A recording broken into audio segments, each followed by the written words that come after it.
Yes. Checking on this. Yeah, I'm the baddest bitch in the room. I'm the baddest bitch in the room. I'm the baddest bitch in the room. I'm the baddest bitch in the room.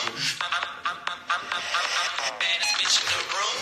Until I go to the next room. I'm the baddest bitch in the room. I said it, I said it, I said it, I said it. The baddest bitch in the room. Until I go to the next room. I'm the baddest bitch in the room. Forget it, forget it, forget it, forget it. The baddest bitch in the room. The baddest bitch in the room. I'm the baddest bitch in the room. The baddest bitch in the room. Baddest bitch in the baddest bitch in the baddest bitch in the room. Baddest bitch in the baddest bitch in the baddest bitch in the room.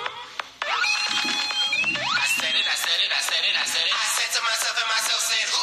You are the flyest bitch in the room. No other guy put it down like you. They can't do that thing you do. I said to myself and myself said, who? Said to myself and myself said, who? Said to myself and myself said, who? You are the flyest bitch in the room. You are the flyest, you are the flyest, you are the flyest bitch in the room. You are the flyest, you are the flyest, you are the flyest bitch in the room. You are the flyest bitch in the room. You are the flyest bitch in the room. You are the flyest, you are the flyest, you are the flyest, flyest bitch in the room. Flyest bitch in the flyest bitch in the flyest bitch in the room. I'm the flyest bitch in the room. I'm the flyest bitch in the room. What? Yes, bitch, I'm the flyest. You can't play, but girl, don't try this. Right, fine, cause my face and my ass are just so sublime. What they gonna do in the other room when I roll through and collect the edges too? Wait, do I look upset to you? Pulling out on you like vroom, vroom. You want the baddest that's in the room, but when I leave, what will you do? That title, yes, it belongs to me. Come to the next room and you will see. Filling it, all the boys stopping, they all they want. I'm sitting here schooling, tins, they all scream, cause I'm dunking on these hoes like my name's Kareem.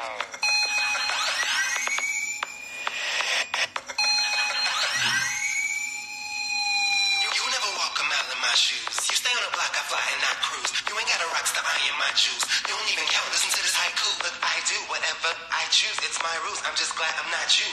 I bet you can't stand me now. Good luck with my hand-me-downs, You got caught with your panties down. Fuck a crown, cause I'm coming for a Grammy now. Let me get my tens, bitch, don't forget it. Yep, I wrote that shit and you ran the Reddit. Time to give me my checks, bitch, run my credit. Don't blame the edit. If I said it, I said it. I said it myself and myself said, who? You are the flyest bitch in the room. No other guy put it down like you. They can't do that.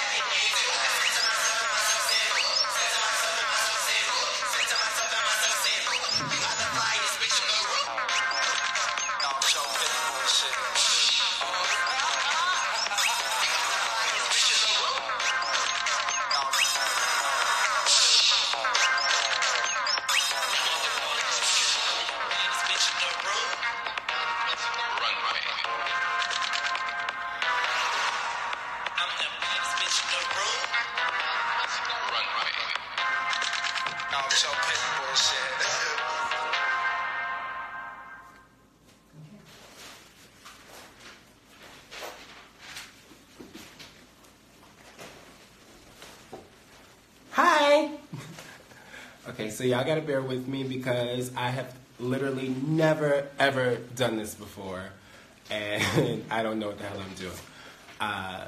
As you have seen from today's episode of RuPaul's Drag Race, I didn't really get to finish the reunion or enjoy it the way that I wanted to for you guys, for my fans, for everybody, so we're gonna try to get through some things that I would have liked to say about the show, on the show, and then the second I sit down, like all these numbers just shoot up. It's so funny. So we're gonna try to do that. I've been like watching the comments since I posted my photo and since the episode aired today. And first and foremost, I just want to thank everybody for being so like wonderful and supportive. And oh God, this light is bright. Also, big shout out to Wigs and Grace for this wig because she definitely turned it out. And everybody's been asking me since the first screenshots of the episode where this hair came from. Gloria at Wigs and Grace did an amazing job, and don't try to beat me to it because I'm getting it in every color because it is something to behold. So we're gonna get to that. Let's get right to the bullshit, as Monique says. So let's just go over the episode, or let's go over my Drag Race journey together. How about that? Let's start with my entrance line. So, what was it? I just came here to fight. So first of all, my full-on intention was to walk into the room, cool as hell, and just be like, I just came here to fight. And I was so nervous and excited and hyped up about being there and actually walking into the room that it came out like, I just came here to fight, because my adrenaline was shooting through the roof. And only to make things worse, the first time I came out, I didn't stand in the right spot. And then the next time I came out, the camera didn't catch me in the right way. So I had to say, I just came here to fight like 4 times before I actually met the queens that were already in the room. So these girls already had a really strong opinion about me by the time I got to turn around and say hi to them, because I had come in the room 4 times screaming, I just came to fight.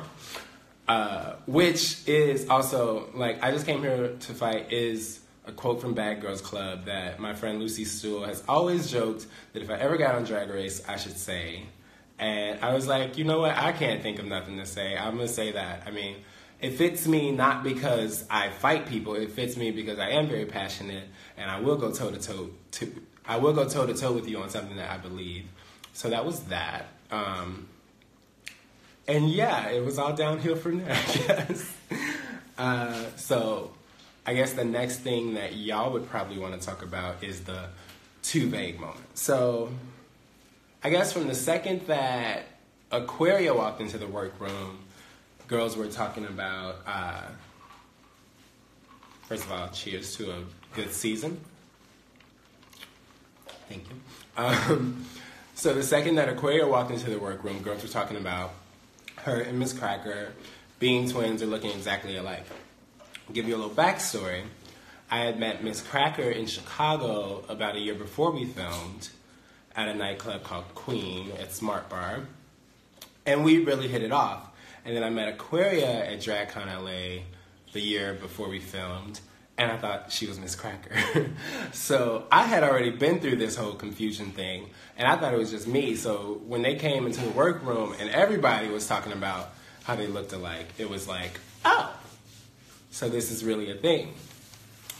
Cut to us doing our makeup together, and first of all, and that is something that I should really point out too, is that if you look at the first couple episodes, me, Aquaria, and Eureka, and Mayhem did our makeup together because we wanted to know each other. We wanted to like each other. We wanted to kind of click up and be supportive of each other because we had all heard of each other and appreciated each other on some level.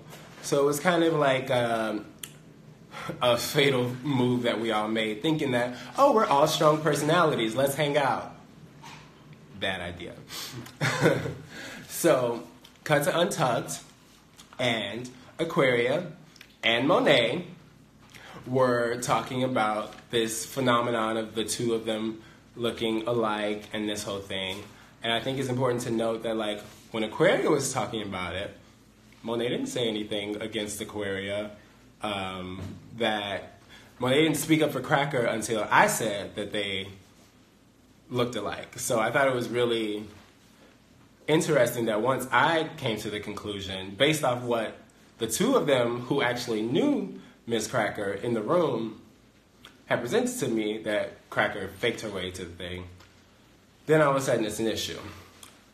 Cut to it being brought up by Calorie asking Aquaria in the workroom what was said, and Aquaria being too vague. Now, while that was happening, they did a good job of showing my face while I'm watching Aquaria be vague. Shout out to Aquaria, because as you all know, that's my girl now. But, so that happens, and I'm kind of processing it. And if you notice, I'm sitting right next to Eureka. So I don't know if it was between, like, a camera needed to be reloaded or something, but I remember saying to Eureka, girl, That's not how it went down.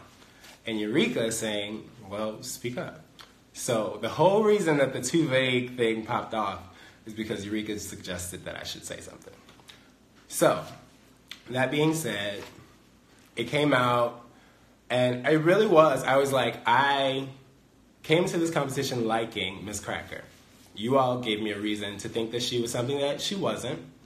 And then when I brought it up and tried to get it out on the table, now it's not a big deal. It's not what it is. So now I look like a bitch when really I'm just trying to understand the truth and get to the root of which one of you bitches is lying to me, because apparently there can only be one.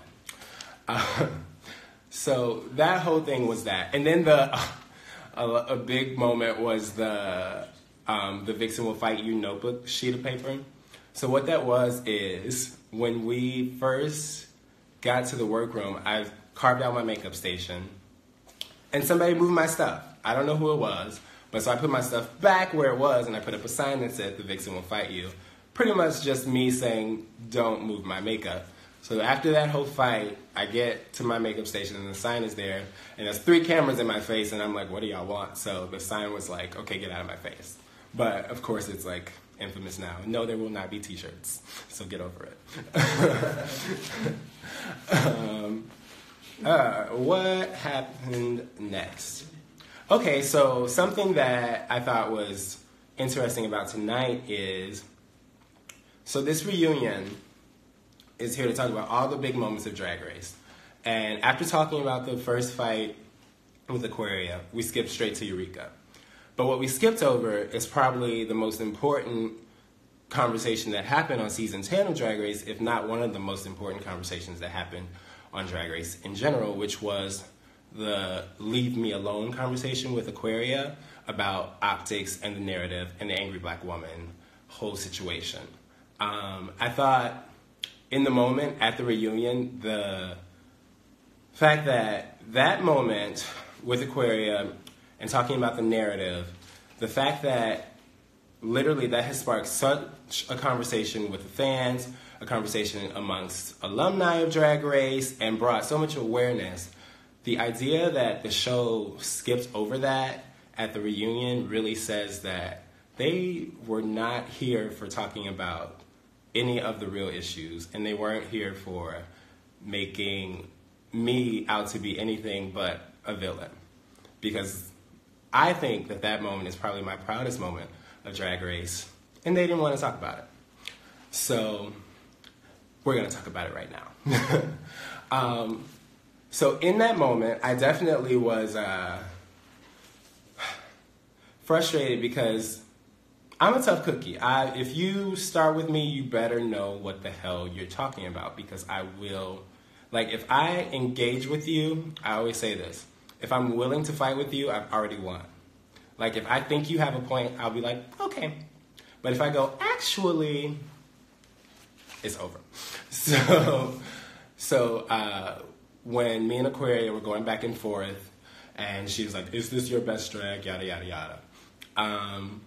I was like, oh, okay, you really want to do this, little girl. Okay, well, in that case, let's go there. And for somebody to engage with you, and then when you come back and they run away and leave you looking like the bitch, that's when the angry black woman narrative comes in, all of that good stuff. And what I love about Aquaria is even though she was pulling the patch in the moment, she checked herself, she realized, okay, this is not the kind of person that I want to be, and she left me alone.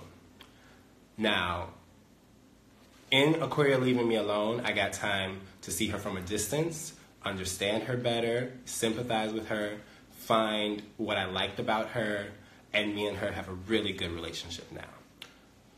If there's one thing I regret about that conversation, is that Eureka was not in the room for it. Because I think she would have learned a lot, and maybe we wouldn't have had as much drama 2 days later. Because I don't know if you guys realize, Drag Race is filmed day after day after day. It takes 2 days to film one episode. So episode 3, I was telling Aquaria to leave me alone. 2 days later, back in Untucked, Eureka will not leave me alone. So let's cut to that. So we've had this big blowout moment. Actually, let's double back. So after me and Aquaria have this big moment in our feather dresses, and we're talking about this narrative. The next day, we get back to the studio. It's time to do boy interviews and talk about the day before. Now, my storyline producer was not interested in the conversation that I brought up. I wanted to talk about it. And she was like, you don't really think that Aquaria meant to make you look like this or that. There was nothing about my experience filming the show that made me feel like I had brought up the most important topic or that I had done something important. Based on the reaction that I got during the show, I thought that I had made a mess with that whole angry black woman narrative. I did not think it would be aired, and I really don't think that it was aired to be a progressive thing. I think it was aired for drama, and I think because you guys, the fans, were so wonderful and understanding about it, it really changed the way that they had to present things, because they thought that that was just going to make me look petty or something like that, and then it actually turned out to be something that was important to you guys, important to alumni. My favorite part about being a RuPaul's Drag Race queen is meeting former RuPaul's Drag Race queens, because they have been so nice and supportive and understanding and welcoming, and it really is a sisterhood. But that sisterhood has nothing to do, and a lot of times is in spite of the show itself. It's the experience that brings us together, and there's over 100 queens who have been through this experience, and meeting them and connecting with them and getting their support is like, it's a blessing that I couldn't have asked for and I couldn't have imagined, but it is so important to me, and it's my favorite thing about going to any RuPaul's Drag Race event is seeing the alumni and talking to these girls that I've looked up to and learned from, and now getting to meet them and them giving me that validation and support is like through the moon. But when I told Aquaria that she was making me look like an angry black woman, the mood in the room was, ooh, you shouldn't have said that. And it wasn't until 6 months later that I found out that I actually did something that mattered. So, moving on. So 2 days later, we're in Untucked again. And I walked into the room saying, I'm not going to sit on that couch, that's the shady couch. I want to be over here because I want to have a peaceful day. I was safe when I didn't expect to be safe. I just wanted to get through an episode drama-free. Now, me and Monique were bonding over the fact that we're 4 episodes in, and we've never really had a critique. Yes, it's great to be safe, but we've never had a critique rep. Now, Eureka says that she was trying to chime into the situation, and she felt like her opinion wasn't being heard or she wasn't welcomed in the conversation. There's an old phrase, get in where you fit in. And if you're not fitting in, move on. Because there were 2 other girls in the room that she could have been talking to. But she was persistent in interjecting herself into me and Monique's conversation when it really could have been an opportunity for me and Monique to bond. One of the saddest things about the show is that you don't get to see how many girls I actually connected with. And when I talk about season 10, these girls are really my sisters. I had a lot of great experiences with Asia, with Monique, with Mayhem, with Blair, with Miss Cracker. We really had a really good time, and those things fell wayside to a lot of irrelevant drama. But, so that being said, so we're there, and Eureka's trying to inch her way into this conversation, and when she's not really being welcomed, instead of moving on, she decides to antagonize the situation. First, what was it? She called us crafty. Now, a lot of people were like, why were they so offended about being called crafty? In drag, especially coming from a queen who has done pageants like Eureka, calling someone crafty is basically calling them cheap. It's shade. So me and Monique's face was like, oh, so you're just going to use this coded language to come for us right now? Okay. But we still brushed it off. And then she called us negative, which I had just had this conversation with Aquaria about why using the word negative was loaded and full of microaggression. But Eureka wasn't in the room for it, and so there she was. And I said, please don't call me negative because it does something to me. And she says, well, then don't be. Again, another poke. And poke after poke after poke, and I'm trying to push it back. And even when she says, I'm tired of hearing you talk, I'm going to go smoke a cigarette. She gets up, and you can see the look on my face is like, I look like I had been hit by a car, like, why is this happening to me? And I tried to still diffuse it. If you need to go smoke, then that's all you need to say. And she's like, well, I feel like you didn't respect me for what. And this is where I can hear the alarm going off, looking at it. I can see the countdown, 5, 4, 3, until, and the tone of my voice when I say, I do not need to pick this fight right now. You are picking this fight with me. I can hear my voice straining to hold back tears and me deciding that I'm not going to cry in this moment. It's on, bitch. And so that's what had happened. And seriously, like, I was like, I have been trying all season to find common ground with you because I didn't like that I was entering a competition with an idea about Eureka already. I wanted to get to know her. That's why I sat with her. That's why even when we were in a group together, I was like, okay, I'm just going to take the back seat because I know that I feel a certain way. And so I'm going to just get through this challenge and be a team player. And I just really wish that she just would have respected that maybe I needed a moment. Maybe I was having a bad day. Like, if you feel like somebody is not feeling you, the answer is not to push or poke. Like, I don't owe anyone the respect, or I don't have to make anybody feel more special. One, we are in a competition. So if you think I don't like you, oh fucking well. Like, if you feel like you don't fit in with me and Monique, oh fucking well. Like, there are more girls in the competition and you're not here to make friends, bitch. And so it's just like that whole idea that I needed to give her certain respect and how dare I not give her any respect is just really rooted in some backwards thinking. And you can take that however you want. Now, I mean, I guess the real elephant in the room is the video with Eureka saying the N-word. I'm black. The video with Eureka saying, nigga, my motherfucking nigga, all this shit. Now, I hadn't seen that video when we filmed the show. I didn't know about it. Had I probably never would have given Eureka the time of day. But I understand that it was a long time ago, all of that stuff. And you can forgive. I don't think you can really forget, but I think you can forgive Eureka for it if she has apologized for it. But when certain actions start piling up, like what she did with me and provoking me and using white tears to make herself the victim, and then what she did with Kingsley and using him as a weapon in the competition, it just kind of, I'm like, if you're not a racist, it shouldn't be that hard. It shouldn't be a struggle for you every day to prove that you're not a racist. So I'm not saying that she is. I'm saying that she needs to look at herself and figure out why this is something that is following her throughout her career years later. But anyway, so Eureka goes and she's talking to Mayhem and she's saying that she was testing me because she felt like I didn't give her the respect. We all know what that is. Something that I do want to address is she says, and I feel like she's starting to see me as a threat in this competition. Now, at that time, I had won a mini challenge, a challenge. Maybe, I can't remember, another. At that time, I was doing well, and Eureka hadn't won nothing yet. So I was not seeing her as a threat. There was no need to see her as a threat. I mean, obviously, she was one of the judges' favorites, but at that moment, I was doing fine enough by my own. I didn't see anybody as a threat. That wasn't the team. I just couldn't let that slide.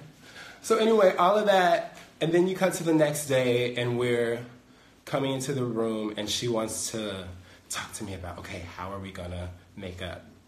Who said we were gonna make up? Oh, you think that now that you've gotten me into this mess, I'm gonna help you out of it? No, ma'am. So that's why I didn't want to give her a hug or any type of physical confirmation, because I didn't think that she deserved it. I didn't want you, the audience, to think that everything was okay, because it wasn't. I never wanted to put a stamp on it and make it seem like it was all taken care of, because I knew in my heart that she made that situation happen, and it showed me her true colors. So that's why throughout the rest of the season, I was not having it for Miss Eureka. Where are we? Help me out. There's so much going on. First of all, there are a lot of you watching, so hello. Thank you for that. I literally waited all season to do any type of live thing because I knew that there would be a day when it would be really important, and I didn't want to waste it. So thank you guys for tuning in. Eureka Vine. So let's cut to one of the bigger moments, the mermaid thing. So a lot of people were like calling me a hypocrite because I was saying that Eureka needed to change the way she was, but saying that I wasn't going to change the way that I was. First of all, none of the girls had a problem with the way that I was. Girls had a problem with the way that I responded to them when they came for me. And the solution for that is, don't come for me. My issue with Eureka wasn't how she reacted, it was how she acted. Eureka knew the lay of the land. She had been on the show before. She knew half the people in the studio. She knew what she could get away with. She threw her weight around, no pun intended. She took up all the air in the room. She really did. And, you know, you guys don't see everything that goes on. A lot of the girls were smart enough to save their nasty attitudes for when the camera was off. And, you know, that's a smart game. It wasn't the game I was playing, and if I was really a better competitor, maybe I would have. But I came into the show wanting to be as genuine as possible, and sometimes that doesn't make the best competitor. So that's my loss, but doesn't make you a good person, and I don't know how you sleep at night. But so we get to the Mermaid Challenge. Now, Snatch Game, good Lord. Asia, bless her heart, she really did not have a plan for Snatch Game. And our season, we had to audition with 3 Snatch Games. So I was really baffled at why she didn't have a backup. But whatever, she wanted to do Beyonce. I was like, okay, this is my thing. When I came into this competition, I was expecting to be maybe one of 2 black girls. It had not ever crossed my mind in the realm of possibility that I could be in the competition for season 10 with 4 other black queens. I was not prepared to compete against 4 other black queens. Me being Miss Black Girl Magic and all of this stuff, it was not in me to compete against 4 black queens. I didn't have it in me to try to send them home. I didn't have it in me to do anything against them. I didn't want to start a fight with them. I didn't want to engage with them in any way, because I knew that there would come a time when I would want them to be in my show, Black Girl Magic, which will be at Metro Theater June 26th, and we'll be in Detroit on July 17th, and we are making big moves. And I knew that I wanted us to get to that place, so I really just did not engage with the girls, with my sisters, in that way with Wakanda, because I knew that I wanted to uplift them at some point. And honestly, I would have liked to see as many black girls make it to the top as possible. So there was no way when Rue asked who should go home, I was going to pick a black queen. And me and Aquaria, even though we weren't the best of friends, at least she had given me the space that I needed. And so on that stage, Eureka was at the bottom of my list. So it wasn't me being shady, but I was like, if this is my chance to send this bitch home, I better make a good fucking case. So that's why I went in and said all the things. Now, I think on the show they showed every girl at least saying my name. Now you guys saw how Miss Asia went in on Miss Cracker. And I would say she was probably a little harsh on me too when she said the reasons that she thought I should go home. And then, so we had Monet, and then Asia, and then Monique say that I should go home. And then Aquaria said that because based on the judges' critiques. It's also important to note that Aquaria on stage said, but to be fair, Eureka was very annoying this episode. That didn't make it to television, but facts are facts. So if you notice, when we get to Untucked, I wasn't upset with Aquaria. I wasn't upset with Monet because Monet had at least said, you know, Vixen because she is my strongest competition. My biggest issue was with Monique and Asia because, one, I could not have imagined doing that to them, and two, Asia had really tore into me like she did Miss Cracker. Of course, you know, later on, me and Asia have a lot of great moments, so it's no shade. Give me some water. It's a lot of talking. I need some juice. She needs some milk.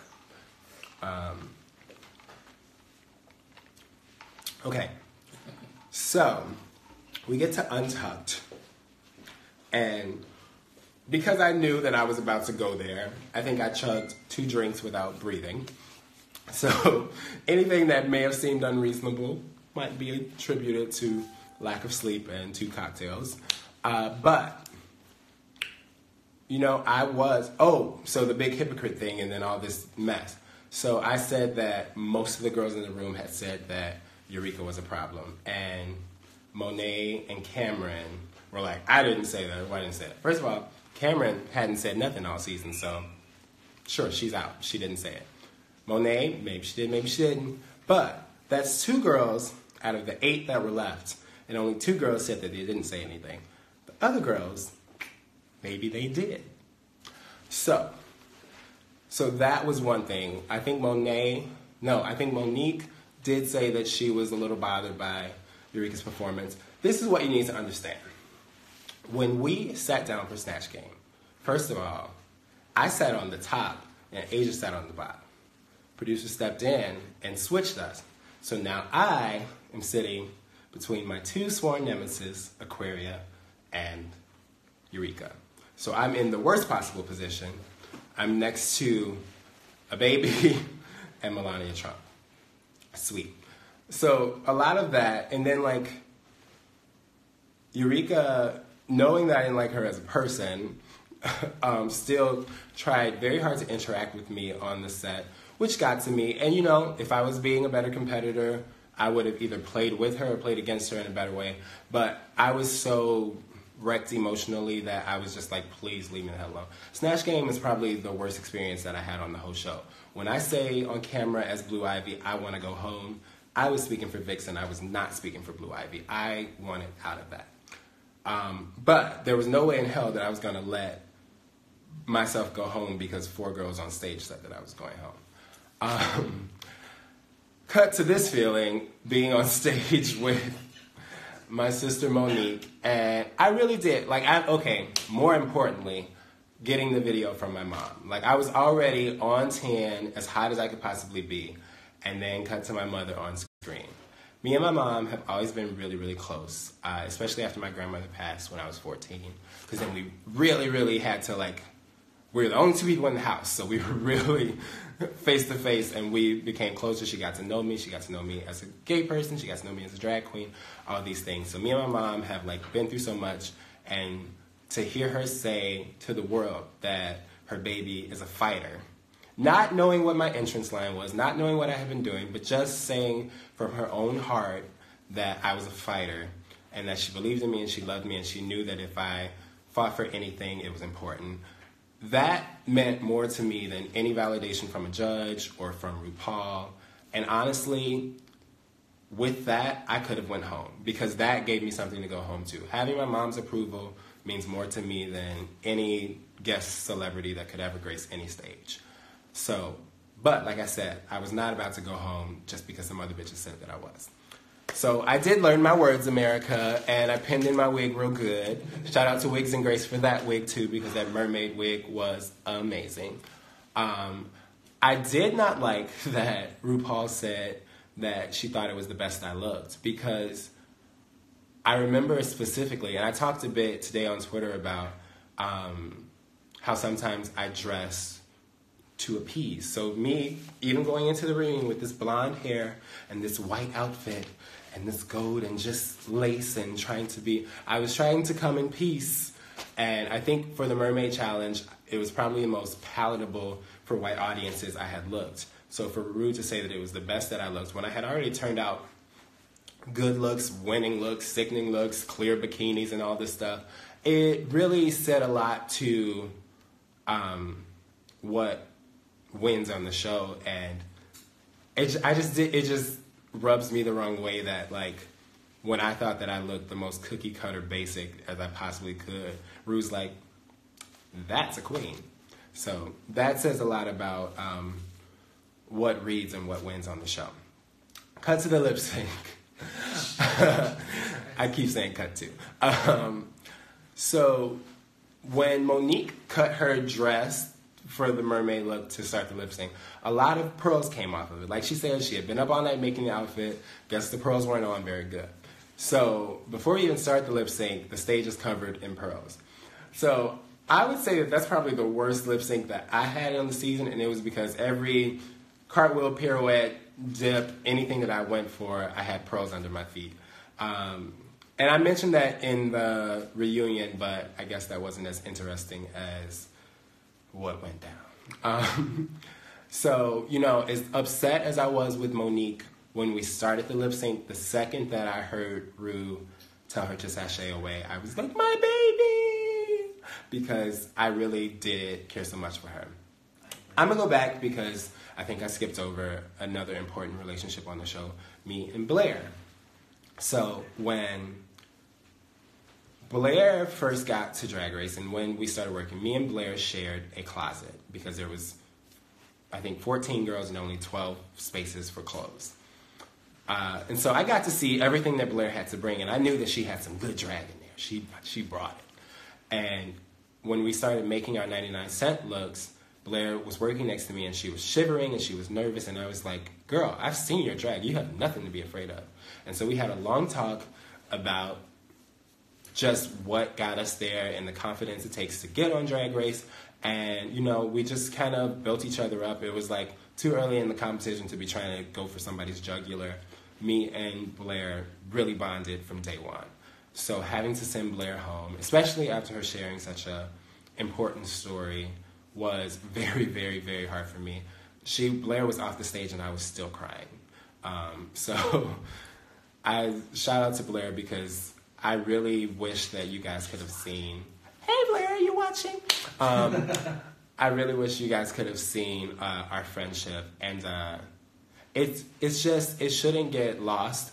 But also, I will say to the fandom, after that episode aired where I spoke up for Blair and said that I couldn't wait to find the person that attacked her, that was probably the first time on the show that I was starting to get support from fans. It was like, oh, Vixen's so nice, she's standing up for Blair. Listen, I was getting along with a lot of girls before that on the show, but it wasn't until I stood up for a white queen that all of a sudden people were starting to understand me. This is what's wrong with y'all. Y'all need to work on that. Because also when I finally at the end of, and when I was eliminated, said that I was starting to understand Aquaria, all of a sudden all these people are coming around. You can like a black queen who doesn't get along with a white queen. It's okay. I don't have to like every white queen, and don't let that be the only reason that you like me. If you only like me because I am friends with Blair or friends with Aquaria, you don't really like me. Moving on. So we did that. Monique had to go home. We're back in the workroom. It's share time. So, first of all, when I saw that Rockstar wig that they wheeled out for my share, I was like, oh girl, you are fucked. It's also important to say that on the share episode, when Monet is on stage for her part, you might see me in the background doing choreography. I was given a poncho with moth holes in it to do this gypsy character on stage while Monet was singing about cultural appropriation. I asked producers multiple times, why do I need to be on stage for this? I don't have a speaking part for this, and also it makes no sense. Looking back, a song about cultural appropriation is completely against my brand. I had no business on that stage. I would not make light of cultural appropriation. So having me on the stage for that point, one, wasted my time, it distracted me from my own part, and it made me look like a bit player in Monet's show. So I tried to get out of it, and I was kind of told, like, it's your decision if you want to do it or not, but you really should. Cut to 6 months later, and they don't even really show me dancing in that part, so I got screwed. Cut to my performance as Cher. If, looking back, I wish I would have just had the boss to say, fuck this, I'm gonna go put on some bone straight hair and do some ho like everybody else and get through it. Another important thing to say about the Cher russical is that the girls with the hardest choreography were in the bottom. Me, Aquaria, yes, Aquaria, you were in the bottom, and Asia. The girl who had the least amount of choreography, Cameron, won. Because sang songs, has nothing to do with single ladies dance all night, all that. I went home with different homework then. And a lot of girls have a lot to say about Cameron. What I will say about Cameron's ascent to top 4 is don't hate the player, hate the game. It is not Cameron's fault that she was able to say nothing all season and still make it to the top 4. It was not Cameron's fault that I had more Cameron time in 8 episodes than she had in 12. It was not Cameron's fault for any of that. That is the producers and the judges. My friends are the worst. And so, you know, we all came there hoping to get to top 4. And so when the judges are loving you, you can't expect for Cameron to say, no, I don't deserve this. Not everyone is going to do that. I think Ben de la Creme is the only person who's ever said, you know what, I've been loved too much here, I'm peacing out. So when it comes to Cameron, don't hate the player, hate the game. So another thing that happened on the Cher episode that people love to talk about is my conversation with Asia. As much as I can, I try to skirt away from this conversation because it's very one-sided. What aired was Asia telling me what she thought about my experience. What didn't air was me explaining my experience to Asia. In that conversation, if you rewatch it, you just see me nodding and kind of holding back tears the entire time. When, in Drag Race history, have I had nothing to say? So, as much as I do appreciate that Asia came over and talked to me and tried to relate to me in that moment, I wish that I would have been able to have a voice for myself. But sometimes, like I've been saying, when you're in these situations, it takes someone else to speak up for you. And I'm really grateful that Asia has been willing to do that on numerous occasions. Also, if you ever see queens who should be doing their makeup stopping to talk, it's because a producer asked them to. None of us are like, you know what, I've got 40 minutes to put on this face, but let me talk to you about your mama. That's not how things go. It's not real at all. But even with that being said, Asia did say some important things and came to my aid. What I will say is she referred to it as the angry black woman syndrome. Now, syndrome implies that it's a sickness or it's something that needs to be healed. Black women have plenty of valid reasons to be angry. It's not something that needs to be healed. What needs to be healed is the things that are making black women angry, like cultural appropriation and double standards. So I am never going to be ashamed about being an angry black woman.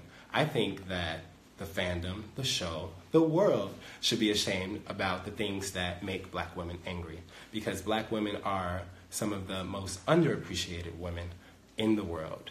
Malcolm X says, the most unprotected person in America is the black woman. The most disrespected person in America is the black woman. And you know what? It's not okay. And that's why we're angry. And as Portia O says, we have every right to be pissed the fuck off. So, that's that on that. Hiya. So let's cut to the reunion. So like I said, I got there and I'm sitting in my nice pretty dress and I'm in blonde and I'm lacy and white and my makeup is light and I just want to have a good time. Something that I didn't share with anybody while we were filming or while we were in LA is that days before we filmed the reunion, I found out that my mother was in the hospital. She's fine now, but the way that I found out was a photo of her with a tube up her nose. And so I had to call her and ask, what the hell are you doing and why are you trying to give me a heart attack? But she said to me, no, stay there, because I wanted to come home. I was like, I do not care about this reunion or this finale. I'm coming home. And my mother said, no, stay there, because if you don't stay for the reunion, they're going to say that you're being petty. They're going to say that you ran away and that you're causing a stunt. So I stayed, and I was like, okay, then I'm going to stay, and I'm going to thank my fans, and I'm going to get this thing done, because my mama told me so, and then I'll go take care of my mom. So to be already putting very important things aside for this here TV show that has already given me the big boot, as Vanjie said.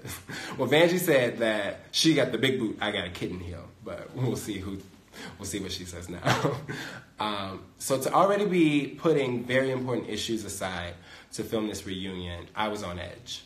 But I went in with the intention to smile through everything, to keep my voice light. I was hoarse from gigs. I was hoarse from filming the finale. I could barely speak in the first place, so it was easy for me to keep my voice nice and soft. But once we got to my line of questioning, I thought it was very telling that the first thing they wanted to say to me was, Vixen, let's talk about your confrontational side.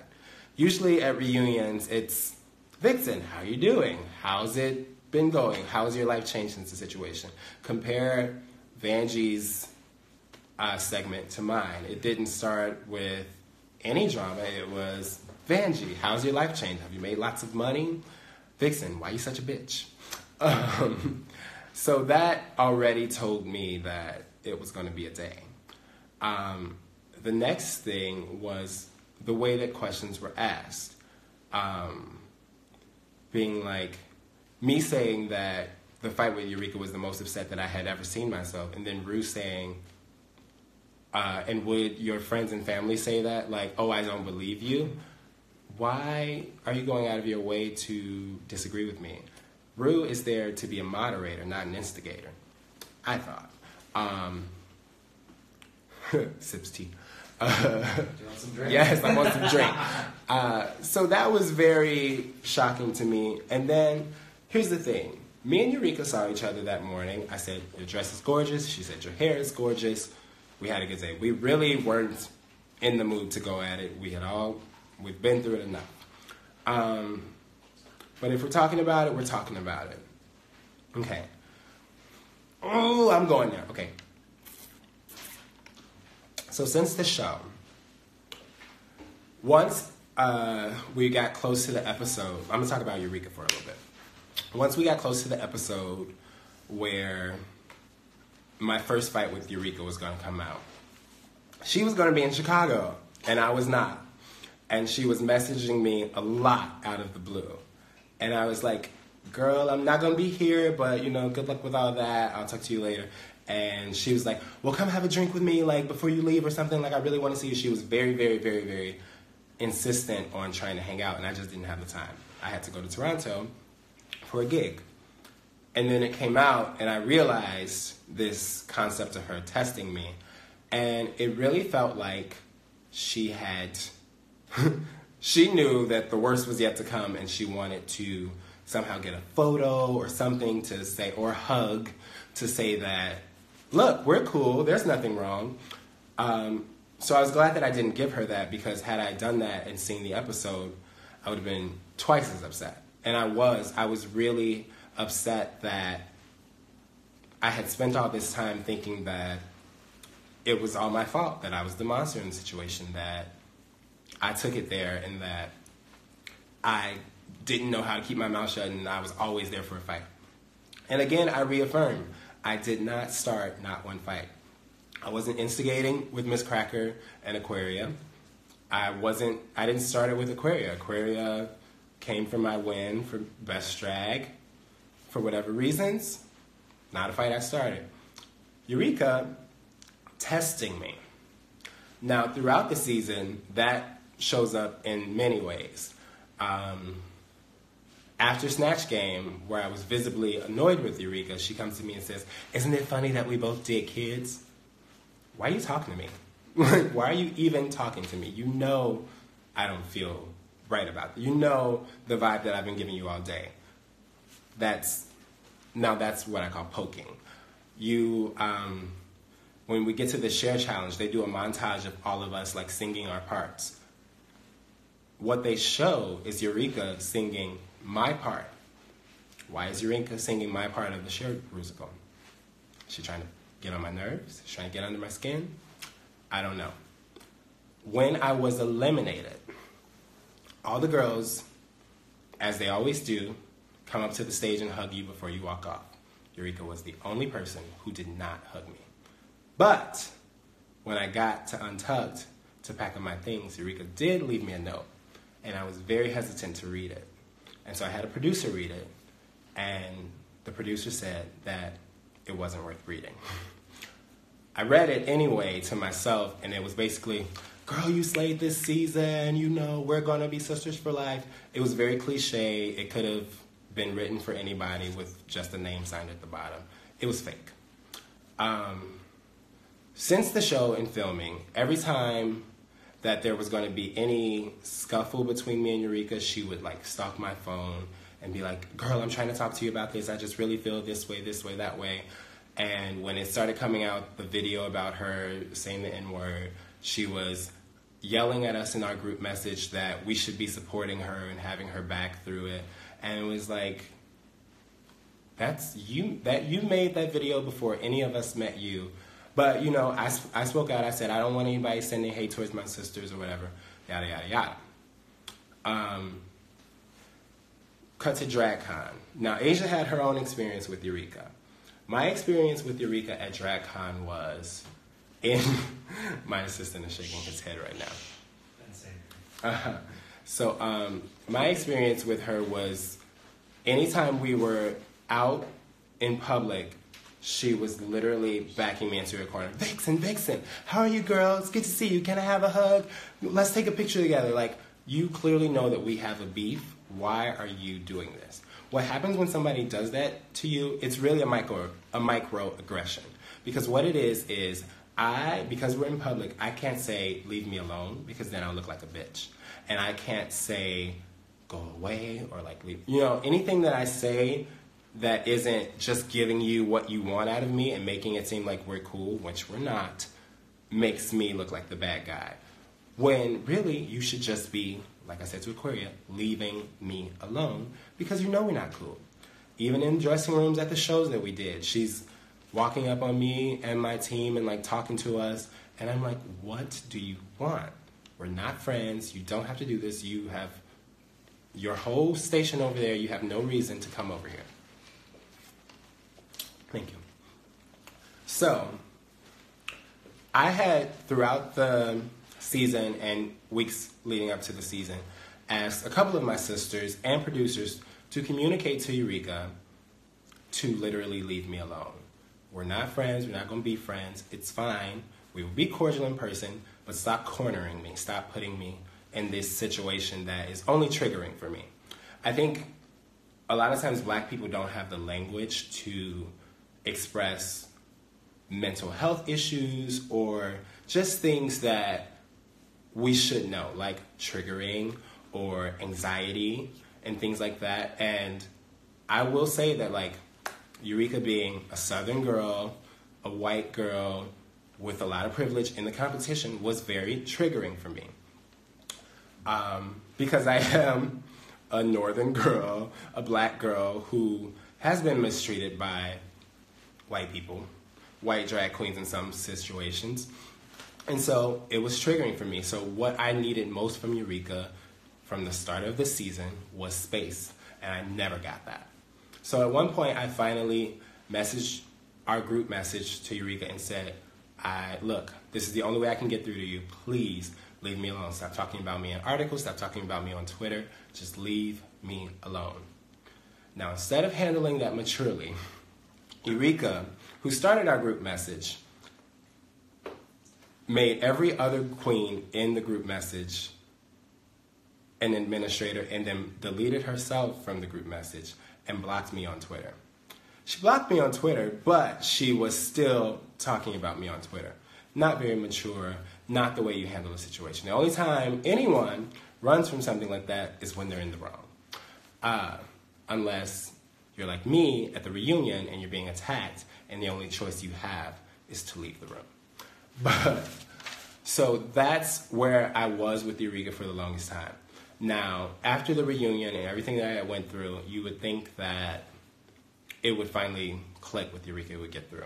When I saw Eureka the night after the reunion, and after I had walked out and all this stuff, I saw Eureka outside the hotel on the street, and do you know what she said? She said, "Girl, can I just give you a hug?" Have I not made it clear that I do not have any intention on ever hugging you? So you know what I did? I gave her a hug. And I hope that that is the last time I ever have to do that. Another part of filming at the finale, I thought I had to do some filming as a boy. And I put on my boy interview outfit from the season, my black shirt with the leather cutouts. When I came back from filming and took off that shirt, I subconsciously threw it in the trash can.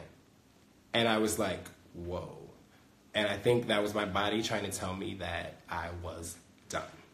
So a lot of things have gone on since here and there, but what's most important to me has been the reactions from the fans. I really did not expect any support this season. I was expected to be painted as the villain. I was expected to be hated and misunderstood. And I got a little bit of that, but what is the most important and what I would have liked to talk about at the reunion is the love that I've gotten, the support, all the articles that have been written about me, the support from the fans, the support from the alumni. I am on 3 most influential lists of 2018. What drag queen gets that kind of honor? And none of that was going to be brought up at the reunion, which is a shame, because I feel like I did some really important things on the show, off the show, with the platform. I have shared a charity every episode for the whole season 10, and I have raised money for some really important things. I used to run a youth center called the Youth Pride Center, and they were the first charity that I shared, and they raised over $3,000 to go on their retreat this year, so congratulations to them. I'm very happy for them. You know, I was just in London, and I donated my meet and greet to Gia Gunn's transition. Gia is one of my Chicago sisters, and I am so happy for her, and I hope she lives a beautiful life as the beautiful woman that she has always been. But none of those things were going to be brought up at the reunion, and so that was very sad to me. And that's why I left, because I could see that my story was not going to be told the way that I wanted to be told. Before I go, I also want to thank all of the publications that have shared my story, helped you guys digest it a little bit better. Right now I'm doing a week-long takeover with Pride.com, and so there's a lot of articles coming out this week about my experiences in drag and pride and being queer and black and all these intersectional things. I think that's wonderful. And I just really want to thank all of these young queer journalists and people who have helped tell my story differently, helped people see me in a different light. And because it really is you guys. Like, the show can do everything it wants to try to paint me one way, but I think what is amazing is that you guys have seen through the bullshit, you know what's up, and you're not standing for it. And so you guys have all the power. It's just like voting. If you choose to look beyond the bullshit and make the right decision, that's what's up. I always said evil triumphs when good queens do nothing. I got a couple seconds left. I will say a lot of this narrative has been the fandom has an issue, the fandom has an issue with this, the fandom needs to work on this. I think we need to face facts. The show has an issue. The show needs to work on treating queens of color, minorities better. There's never been a Middle Eastern queen on the show. I think the show needs to, we need more trans queens on the show, and they need to be celebrated. Black queens need to be celebrated. There needs to be challenges that foster success for queens of color. I think it's time that we hold the show accountable for the product that it presents. Thank you guys so much. I love you. I don't have an iPhone. I don't know how to turn this off. Oh, yeah, everybody's like